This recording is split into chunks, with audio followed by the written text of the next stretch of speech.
Hello guys, welcome to watching my video. My name is Ghanshyam. Today we'll read optative sentence. Optative sentence होता क्या है, यानी इच्छा सूचक या कामना सूचक वाक्य को हम ऑप्टेटिव सेंटेंस कहते हैं। तो चले देखते हैं। यहाँ पर लिखा हुआ है मे गॉड और यहाँ पर लिखा हुआ मे सब्जेक्ट, यानी कि यहाँ पर मे गॉड होगा और यहाँ पर मे सब्जेक्ट होगा, यानी यहाँ पर कोई अलग सब्जेक्ट होगा और यहाँ पर भगवान होगा। तो यहाँ हमें फ़र्क करना है कि कहाँ हम गॉड लिखेंगे और कहाँ पर हम गॉड नहीं लिखेंगे। यही इस ऑप्टेटिव सेंटेंस में यही थोड़ा सा इम्पॉर्टेंट है, तो क्योंकि हिंदी में क्या लिखा रहेगा, हिंदी में ईश्वर आपकी सहायता करे, यानी ईश्वर करे, भगवान करे, तो ऐसे वर्ड के लिए आएगा। तो यहाँ पर हम ज़्यादातर के कंफ्यूज होते हैं कि मे गॉड करते, लेकिन यहाँ आज हम उस कंफ्यूजन को दूर करेंगे कि कहाँ हम मे गॉड लगाएंगे और कहाँ मे के बाद हम कोई अलग दूसरा सब्जेक्ट लगाएंगे। यहाँ पर भगवान यानी गॉड सब्जेक्ट आ रहे और यहाँ पर कोई दूसरा होगा जो वाक्य में लिखा रहेगा। तो हमें देखना है कि कैसा वो सेंटेंस है और उस सेंटेंस में पहचानना है कि कहाँ हम मे गॉड लगाएंगे और कहाँ मे गॉड नहीं लगाएंगे, मतलब कि गॉड नहीं लगाएंगे, कहाँ हम अलग सेंटेंस लगाएंगे। तो पहले चले देखते हैं, इसको समझते हैं। यानी यहाँ पर मे प्लस गॉड प्लस वर्ब का first form object plus other और संबोधन का शीन, ये लगाना जरूरी है क्योंकि ऑप्टेटिव सेंटेंस है। ये दिल से अंदर से किसी को इच्छा या कामना की मतलब उत्पन्न होता है, इसलिए हमें ये संबोधन चिन्ह लगाना अनिवार्य है। तो पहला वाक्य हम लोग देखते हैं क्या लिखा है, ईश्वर आपकी सहायता करे, यानी कोई कह रहा है कि ईश्वर आपकी सहायता करे। तो हम यहाँ पर में गॉड लिखेंगे। क्यों गॉड लिखेंगे? क्योंकि कौन मदद कर रहा है, ईश्वर कर रहे हैं, भगवान ही मदद कर रहे हैं, इसलिए यहाँ पर सब्जेक्ट जो हैं वो गॉड ही हैं, क्योंकि काम यही कर रहे हैं, ईश्वर ही कर रहे हैं, इसलिए यहाँ पर मे गॉड फिर क्या कर रहे हैं, सहायता, सहायता यानी कि हेल्प यू, और ये एक्सक्लेमेटरी का चिन्ह यानी संबोधन।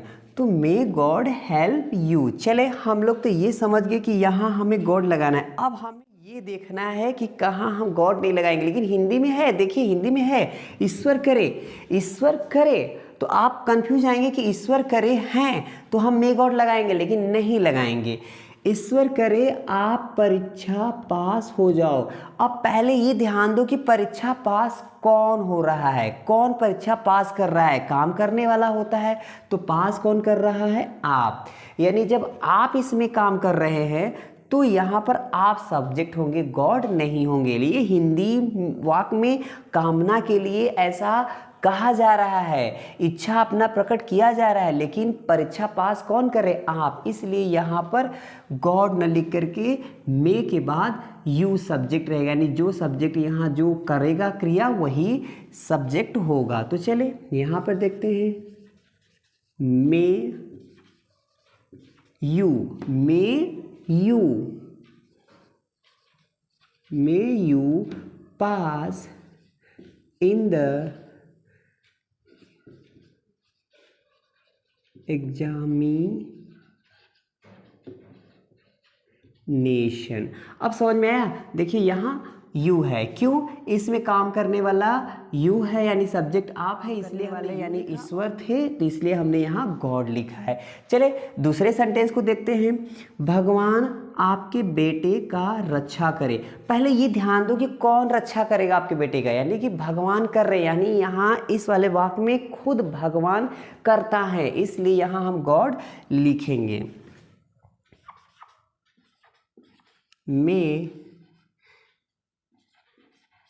May God protect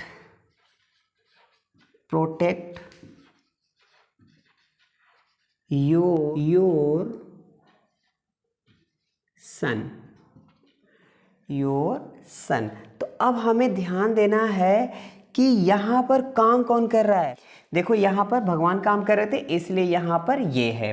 अब दूसरा क्या कह रहा है, इधर आते हैं, भगवान तुम्हें लंबी उम्र दे, यानी लंबी उम्र दे। लेकिन यहाँ पर ध्यान देना, लंबी उम्र दे भगवान नहीं दे रहे, यानी कि आप यहाँ लॉजिक समझिए। यहाँ पर कह रहा है कि भगवान करे आप लंबी उम्र जियो, तो ऐसे सेंस में यहाँ पर होगा भगवान तुम्हें लंबी उम्र दे, यानी आप लंबी उम्र तक जियो।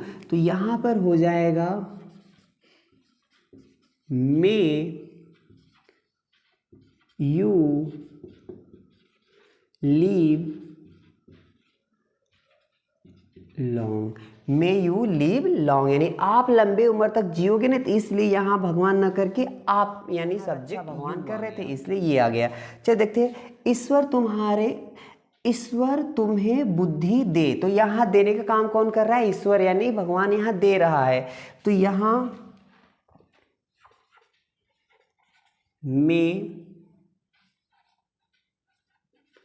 May God give you, may God give you wise माने बुद्धि, may God give you wise. अब यहाँ पर देखते हैं, ईश्वर करे आप धनी हो जाओ, तो यहाँ धनी कौन हो रहा है, यानी आप हो रहे हैं। यहाँ भगवान कर रहे हैं लेकिन धनी कौन बन रहा है, आप हो रहे हैं, इसलिए यहाँ पर गॉड ना होकर के जो सब्जेक्ट होगा वो आएगा। तो यहाँ हो जाएगा मे यू होने के लिए be, may you be rich man. तो यहाँ थोड़ा सा ये हो जाएगा ए आर्टिकल, क्योंकि मैन नाउन है और ये, तो may you be a rich man, ईश्वर करे आप धनी हो जाओ, यानी यहाँ इसका मतलब है may you be a rich man, यानी भगवान करे आप एक धनी व्यक्ति हो जाओ।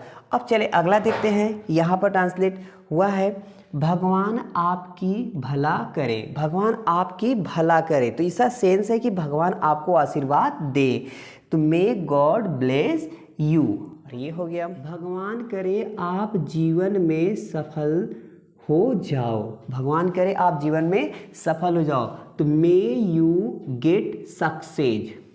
गेट और ये सक्सेस ये नाउन है, यानी गेट माने पा जाओ, सक्सेस माने सफलता, इन लाइफ माने जीवन में, भगवान करे आप जीवन में सफलता पा जाओ, इसका मतलब है आप हो जाओ।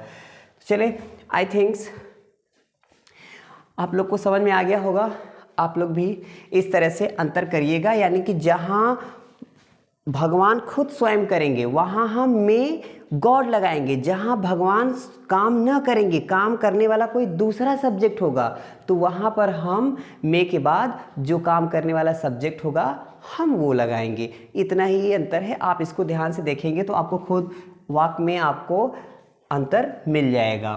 तो चल देखते हैं, यहाँ पर कुछ वर्ड मीनिंग लिखा हुआ है, इसे भी आप अपने नोटबुक में नोट कर लीजिएगा क्योंकि ये बहुत इंपॉर्टेंट है। तो देखिए अब यहाँ पे कह रहा है कि इनलाइटेन मीन्स होता है प्रबुद्धि, और हम इस सेंटेंस को हम ऐसे भी कर सकते थे, भगवान आपकी यहाँ भगवान तुम्हें बुद्धि दे, तो हम इसको ऐसे कर सकते थे मे गॉड इनलाइटेन। अगर हम यहाँ पर ये जो है ये इनलाइटेन यू, तब अगर हम यहाँ कर देते तो भी ये सेंटेंस सही है, मे गॉड इनलाइटेन यू, इसके मीन्स क्या है प्रबुद्ध, यानी कि आपको बुद्धिवान बनाए। तो चले ये भी देख लें, और यहाँ थोड़ा ध्यान देना, यहाँ है सक्सीड और यहाँ है सक्सेड। सक्सीड क्या है, एक वर्ब है, यानी सफल होना इसके अर्थ है, और सक्सेस क्या है, एक नाउन है, इसके मीन्स सफलता, यानी सक्सीड में सफल होना और सक्सेस में सफलता, यानी यह एक नाउन है, यह एक वर्ब है, इतना अंतर। अब अगला देखो, ग्रेव मीन्स होता है कब्र। आगे ग्रेव यार्ड मीन्स कब्रिस्तान।